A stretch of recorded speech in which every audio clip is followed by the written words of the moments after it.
सिद्दीक, आज की प्रोसीडिंग क्या रही? इस्लामाबाद हाई कोर्ट में आज क्या हुआ है? आज की समाअत का मुख्तसर अहवाल मैं आपके सामने रख देता हूँ। आज एक तो सहाफ़ियों की हद तक जो अदालती मामलीन ने भी यही कहा कि अभी सहाफ़ियों पर आप फर्द जुर्म आयद ना करें। सहाफ़ियों पर फर्द जुर्म जो है आयद करने का फैसला जो है वो मौखर किया गया है, लेकिन ये ज़रूर कहा गया है कि जब राना शमीम साहब अपना डिफेंस लेकर आएंगे, कुछ शवाहिद सबूत लेकर आएंगे, अपना दिफा लेकर आएंगे, और उस दिफा में अगर ये चीज़ सामने आती है कि जंग अखबार न्यूज़ का अगर कोई इनकी बैड इंटेंशन थी और इनको पता था कि इसके क्या कंसिक्वेंसेज होंगे और इन्होंने इनकी इसमें इंटेंशनली इन्होंने किया है, तो फिर इनके ऊपर फर्द जुर्म आयद की जाएगी और प्रोसीड किया जाएगा इनके खिलाफ। लेकिन अभी उनके हद तक मौखर किया गया है। राना शमीम साहब पर फर्द जुर्म आयद कर दी गई है और उन्होंने बड़ा प्रोटेस्ट किया वहां पर। उन्होंने कहा जी मैं अकेला हूं, आपने मुझे सिंगल आउट किया है, इनके साथ इतने लोग आ गए हैं। साथ ही तंजीमों ने आज साहब फर्द जुर्म आयद हो गई, एक अहम मरहला था ये। अब आगे केस एक और अंदाज में आगे बढ़ेगा, लेकिन इरफान हाशमी साहब जो बरतानिया में हमारे ज्वाइन भी कर लिया है,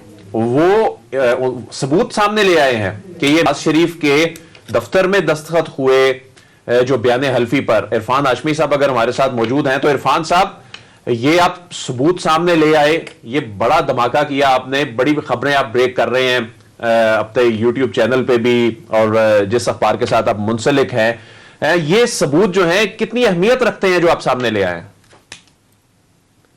thank you very much Adeel. एक तो पहले तो ये बात ही हो रही थी ना कि जनाब सबूत मौजूद नहीं है, सिर्फ मफरूजों पर बात होती, और एक जुमला कहा जा रहा था कि ये झूठ खबर है तो आप इरफान को यहाँ पे ले जाए अदालत में, डिफेम डेफेमेशन का केस कर दें, और कहीं सबूत अगर मौजूद नहीं है डिफेंड करेंगे। और हम उस वक्त ये हुए बार बार हम कह रहे कि लंदन के अंदर ऐसी खबर बगैर किसी सबूत नहीं जा सकती, और हमारे पास सबूत।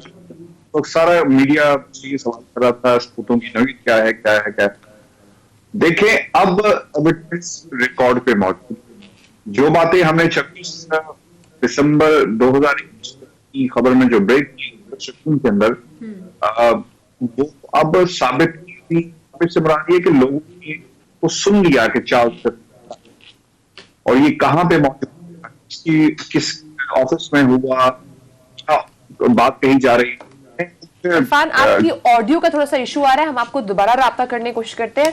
सिद्दीक, मैं चाहूंगी आप कंटिन्यू कीजिएगा कि आज की जो प्रोसीडिंग थी उस हवाले से उसमें क्या आ रही है। मैं इरफान हाशमी साहब की खबर पे ही बात करता हूँ। इरफान हाशमी साहब की खबर बहुत इंपॉर्टेंट है। जैसे अदील वैस साहब ने कहा कि पहले बयान क्या बनाया गया था मुस्लिम लीग नून की जानिब से, शरीफ खानदान की जानिब से बयान ये बनाया गया कि जी राना शमीम साहब एक साबिक चीफ जज हैं, उन्होंने साकिब निसार साहब के खिलाफ बयान हल्फी दिया है, मामला अदालत में, हमारा को लेना देना नहीं है। राना शमीम साहब के ज़मीर पर बोझ था, उनकी अहलिया की ख्वाहिश थी, उनकी वसीयत थी, उसको अमल करते हुए उन्होंने ये बयान हल्फी दिया, हमारा तो कोई लेना देना नहीं है।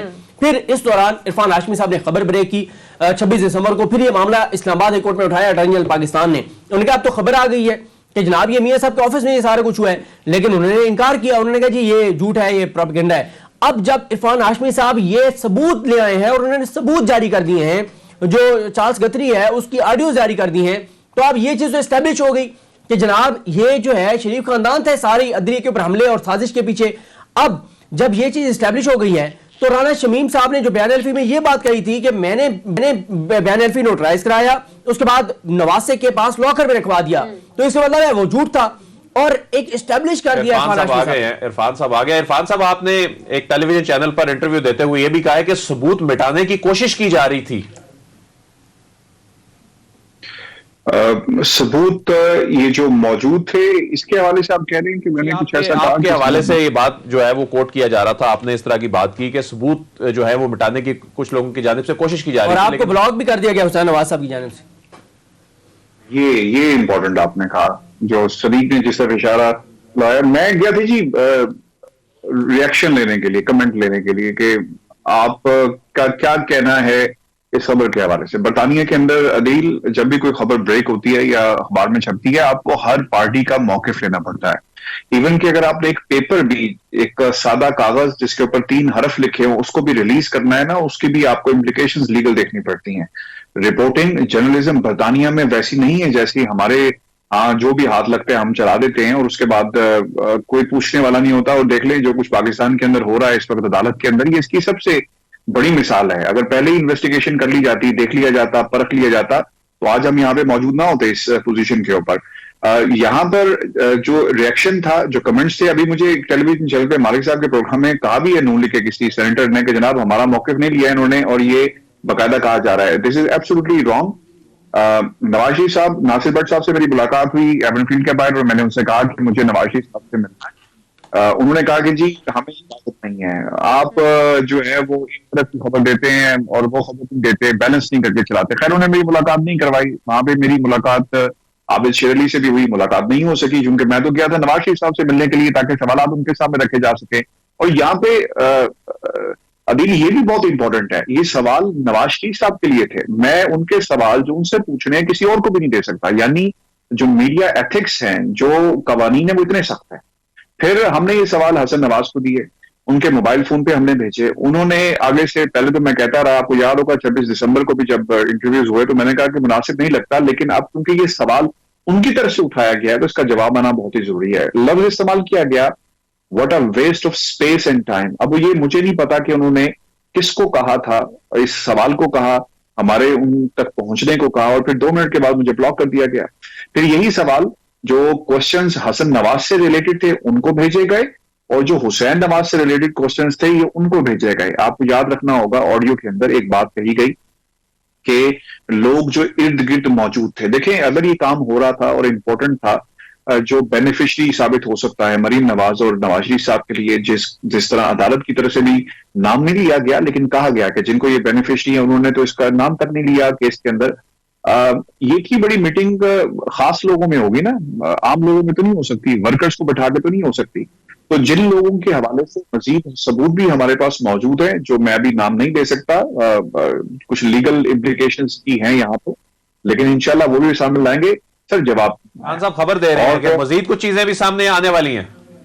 सर मैंने मुताबिक बात पहले भी कहा है, मैं दोबारा कर रहा हूं, ये 1 लेवल या 1 लाइन ऑफ जो एविडेंसेस थे ऑडियो की शक्ल में, अभी डॉक्यूमेंट्स भी पड़े हुए हैं सर, उनकी हवाले से भी हम देख रहे हैं, परख रहे हैं, उनको तोल रहे हैं कि उसकी क्या वर्थ है, कहां पे स्टैंड करते हैं, वो भी हम रिलीज कर देंगे। क्योंकि मुझे भी किसी ने ये भी कहा कि जी आपने जानबूझ के आज के दिन इसको किया।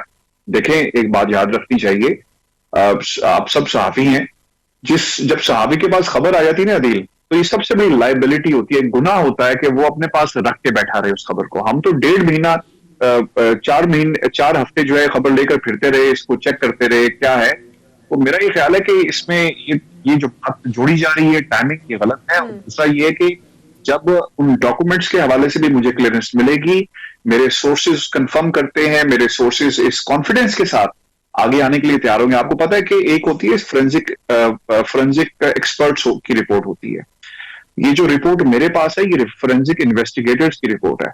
साथ इसके एक पर्चा मुझे दिया गया है, और वो पर्चा ये है कि he is ready to appear in any court around, जहां भी केस चलेगा। तो मतलब है कि वो स्टेटमेंट के ऊपर जो उन्होंने इन्वेस्टिगेशन होती है, और इंटरेस्टिंग ये भी है कि ये जो साहब है जिन्होंने इस रिपोर्ट को इन्वेस्टिगेट किया है, फोरेंसिक किया है, मिस्टर जोसेफ नागरी, ये BBC वर्ल्ड सर्विस ऑडियो का भी इशू आ रहा है इरफान हाशमी साहब के मुताबिक। अभी बहुत सारी और चीजें हैं जो अभी पर्दे के सामने आनी है, और बहुत सारी ऐसी खबरें भी हैं जो ब्रेक होंगी। बहुत शुक्रिया इरफान, आपने प्रोग्राम का टाइम